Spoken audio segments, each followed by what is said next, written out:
అన్ని రంగాల్లో అన్ని ఇన్స్టిట్యూషన్స్ ఎస్టాబ్లిష్ చేసి, అంటే ఏదో ఒక ఇన్స్టిట్యూషన్ ఎస్టాబ్లిష్ చేయడం కాదు, దాంట్లో ఉన్న విధి విధానాలు కానీ పని విధానాలు కానీ కొత్త ఇన్నోవేషన్స్ తీసుకొచ్చి ఏ రంగంలో అడుగు పెట్టినా దాన్ని శిఖరాలకు తీసుకెళ్ళింది ఒక్క వ్యక్తి అండి. ఆయన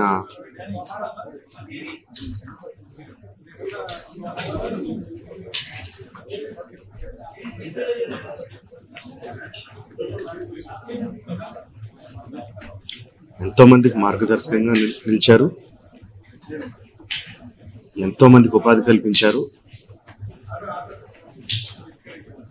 అలాంటి వ్యక్తికి the way we can pay tribute to him is by conferring Bharat Ratna. ఆయనకి డెఫినెట్గా ఇవ్వాలి. ఆయనకి ఇవ్వడం సముచితం అని రెండు రాష్ట్ర ప్రభుత్వానికి కేంద్ర ప్రభుత్వానికి కూడా మనం చేసుకుంటున్నాను. Thank you.